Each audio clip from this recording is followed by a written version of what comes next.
All right, I want to welcome on a very special guest. If you watch college basketball, you know who he is. Cade Cunningham from Oklahoma State. What's going on, man? How y'all doing? Good. I gotta go straight to the point here. So, would your brother beat you up if you didn't go to Oklahoma State? Because I'm a Duke fan. I mean, if you was he gonna yell at you or something, or you should have went to Duke. I'm just saying. Nah, he wouldn't have did all that. He really didn't care too much. He wanted me to choose for real. And how'd that process go? Because you committed, and then Oklahoma State puts the self-imposed ban on, and you're like, you know what? I'm still staying loyal to my decision. I was going there anyway, so I'm gonna go. So how'd that decision go? I think like you said, I had already committed to not only program but Coach Boynton, and all my teammates. So everybody had to go through the same ban.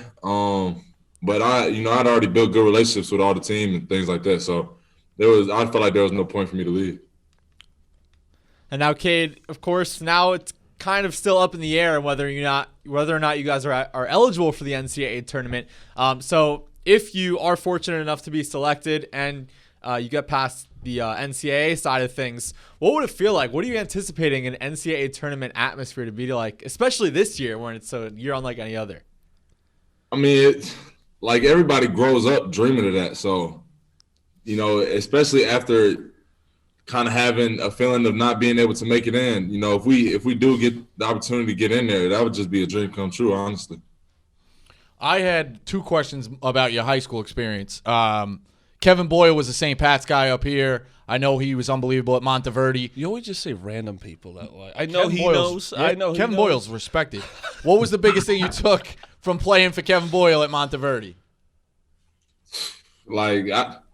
Coach Boyle, he's a different dude. His energy towards the game is just it's unmatched, honestly. The way that he approaches practice every day, the way that he approaches, his players, it's something that, you have no choice but to play hard for him just because, he's going to work hard for you. He's going to bring his best every day. So, being in those situations, being in that atmosphere every day, it only made me better. And it made all of us better. That's awesome to hear. And the second question was, you were a McDonald's All-American, but you didn't get to play in the game. Oh, my God. I think I know where this is going. I'm a merch guy. Did they at least send you the cool stuff? They did. They did. They they sent a big, how much did it weigh? Oh, it had to be a couple of pounds. A couple 100 pounds trunk. So enough. In a big old truck, they shipped it over. So I appreciate them for doing that. Yeah, maybe there's a little extra you send to New York. What do you think? I don't know. I got a lot of my family got it now. All right, fair enough. Worth a shot. It's like us. We're not good enough to get holiday gifts from this guy because we're not high enough on his priority list yet. He gave it to his other podcast, but not to us two because we're new. Bro, he started this podcast just so he could get merch. That's literally all he's doing. So, merch is essential, though. I think that's what a lot of people do it for. A lot of people do it for the merch. There you go. Exactly. Do it for the love and the passion of the game. I do. The guy's an unbelievable player. Yeah. I saw. So you're from Arlington, Texas, right? Yes, sir. And I saw you follow one of my guys, Shane Buechele. You were a quarterback too, right? Yeah, I was. So, me and Buechele, we went to the same elementary school together. Oh, really? We went to Larson. And then he went to school with my older sister at Lamar for a while. So basically my whole family went to Lamar. I just went to Bowie. Because, you're special. You had to be a little different, huh? Yeah, really, Bowie was right across the street. Lamar was across town. So I just stayed close to the crib, and everybody else wanted to go across town. Seems smart. Think you did all right there. Yeah. I'm happy with my decision. So, Cade, also before your time at Oklahoma State, the 2019 FIBA U19 World Championships, you guys won the gold medal with a 7-0 record. What is playing and representing this country on an international level? How different is that from playing either AAU, high school, or college? How different does it feel? It is different. I think I didn't really recognize how different it was until, they finally played. Whenever you're in another country around a bunch of foreign people that represent all these different countries and they play your national anthem. It's really different whenever, you know what I'm saying, you're the only people that are singing along to it and you know what I'm saying? So I think that was just such a surreal moment for me that, I had way more pride putting on that jersey, and winning the gold medal was like another dream come true, really. Medals are fantastic. You ever think about a medal? We don't give enough medals out. I deserve some medals some days. That's a fact, though. That's a fact. I like medals. It's a good medal. It's better than a trophy. On their radio show, they give out a plaque Yeah, we get a plaque for it. I like plaques. I like plaques, but medals is just I don't know. Medals kind of hit better for me. That's what I'm like saying. it. So how is it? So you're obviously Oklahoma State right now. Like, how is it with all the expectations? Like Cade Cunningham, number 1 draft or like pick overall. Like, how is that going to you playing? You just like, is that white noise to you now? It has to be. You can't listen to it, because if you do, you're gonna drown yourself in it, and that's when you get to thinking too hard during the game, things like that. So I try to block that noise out and stay with the same thought process I have beforehand. Whenever I was striving to be the number 1 guy or something like that. So I feel like staying the hunter and not being the hunter. That's the best way to approach it. That was really cool what you just said. What did you just say? You never heard of Being that? the hunter and not being hunted. No, I never heard Love that. it. That's unbelievable. You've heard that? Yeah, all the You time. stiff. It's a very sports. This man's a stiff. No. He doesn't Check fucking- it off your bingo card. Anytime a guest comes on, he degrades me by calling me a stiff. I'm glad I dropped the quote. I didn't know that was going to be a quote. No, I appreciate that. That will Yeah, be see, I clipped. didn't know. That is a I quote. love that. So since it's white noise now, what do I have to do to be in Brooklyn next year to be part of your draft party? Man, let me my tell you, circle's real close, so I I don't got know if they're going to allow that to happen. I can't get in your circle yet. Come on, I could hold your shoes. Man, the circle's closed now. I'm not, and I might not even be the problem. You got a lot of other people to talk with before that happens. I could cook you things. Don't worry, I'll be your bitch. Don't worry.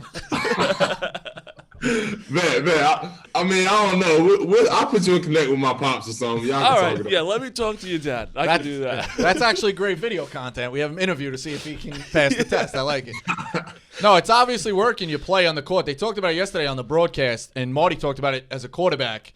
Your vision. They were marveling at your vision on the court. And for people who just see the box score, they don't realize you're getting everybody involved. It's obviously going. How much of that relates, I guess, one, as a quarterback, do you relate to that? Are those skill sets equal? And 2, is there anything else that Coach Boynton is helping you out with, that film review or some of the assistants are breaking certain things down with looking at reactions? Like, what's the key there with your vision? Is it just natural? I say a lot. Playing quarterback, you have 10 other guys that you're kind of, helping lead and, putting them in the right places. With basketball, you're the point guard. It's only 4 guys. So it's a lot. I wouldn't say it's a lot easier, but it's a lot more fast paced. But yeah, those quarterback skills. My dad was a big time quarterback, and he always kind of taught me how to read defenses and things like that. So it's definitely translated in basketball. And then Coach Boynton, he was a point guard, South Carolina. He's been in those situations, and he played on winning teams. So having a head coach that can relate to you and definitely show you things, and he still gets out here and practices with us. So having that, it's only been a help for me. So, okay, let's dive into this Oklahoma State team for a little bit now. 8-3, trying to get to 500 on Tuesday against Kansas. First off, how excited are you to play against Kansas, one of the biggest programs out there, and a chance for you guys to really get a big resume win on your sheet? It's a big game for us. It's we're trying to get back to 500 in conference play. We let a couple of wins slip away. But yeah, we're all excited. Like, this is another game where we could really put our tone on the conference, and really, kind of send a message that, we're trying to compete to be one of the top teams in the league. So that's what we're going to try to go out there and do. And speaking of that league, the top half of the Big 12, we've talked about it every episode. We feel like you guys are just going to beat each other up because there's so many good teams in the league. How are you feeling game in and game out, seeing that gauntlet of a schedule?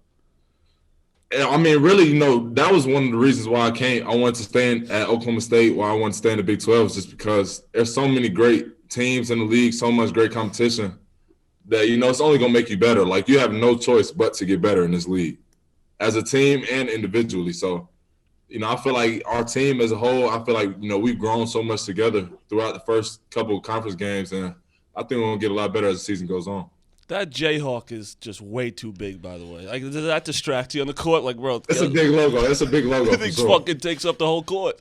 Yeah, I think Louisville has a big Cardinal. There's a couple of them. There's a couple of them. The Florida Gators got a huge one too. Yeah, for sure. Well, you guys are home this week, so you won't have to worry about that for now. But speaking of mascots, Pistol Pete's got a big head. Does that ever distract you at all? Maybe when you're shooting free throws, it's a good look for Mascot, but it's big. Distract me too much. If he's getting distracted by Pistol so we don't let him Pete, distract us. if Cade Cunningham's getting distracted by Pistol Pete, he's got a lot of problems. Yeah, real talk. If he's the one distracting me, yeah, real talk. I'm not who they say I am. I like asking this question of you because I asked like Terrence Ross this. Because every kid when they're growing up is like, I'm gonna be in the NBA, I'm gonna be in the MLB. When did it really like click? Like, holy shit, I actually might have a chance to go to the NBA or like be a top recruit. I knew I wanted to be a professional athlete. I wasn't sure whether it was being a quarterback or being in the NBA, but yeah, me too. I kind of lost my passion just for practicing football. Like I didn't care to go outside Texas heat every day and practice. So I stuck with basketball, AC, things like that, being cool inside. And I mean, it's such a more fast-paced game. Point guard is a position that I really like now. So ever since I built that passion for basketball, I knew what I wanted to do. Yeah, me too. Yeah, I had a couple things to choose from. Let's go. No, I didn't. You're doing well. You're doing well, though. I had nothing to choose from. I played D3 baseball. Coach Boynton's been very prominent with John Thompson towel. I know he got permission from the family. Is there anything he's passing along, lessons from? I don't know if he met him, if he was lucky enough to meet him, but is there anything he's passing along maybe from his program or stuff he's heard, to you guys as far as the next generation? I mean, Coach Mike, he's so full of lessons. Like, he's taught us so much stuff along the way now that who knows where he's got it from. But it's just, he consistently is putting new gems in our head, like, ways to approach the game, ways to approach life. And I think that's one of the best things about him is that he connects with us on and off the court. Like, he gives us things, with how we're living that other coaches might not get to relate to us about, So having Coach Mike, he's definitely picked up a bunch of things from Coach Thompson and guys like that, but he's definitely been translating them to us for sure. Marty mentioned earlier about having your brother on the coaching staff. On that topic, how cool is that? I mean, of course, that's, as you said, one of the reasons why you stayed at Oklahoma State, but every practice, every game, every road trip, just having someone in your immediate family with you, how do you take that in, and how does that help benefit you?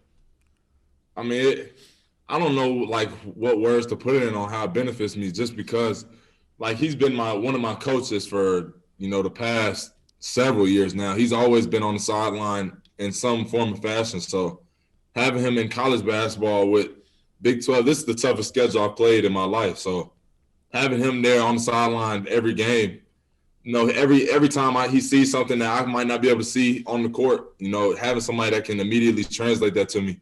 We speak the same basketball language. So having somebody that can, translate that immediately to me, it's only helped me. Did you guys ever offer that? Did you guys ever get to play together? How much older is he? Did you ever play together? You learned something off of that too? Nah, he's older. He went to SMU. I was still a youngin' when he was at SMU, so he's like 9 years older than me. So it's true. It's almost like a father in sense of more than a brother, right?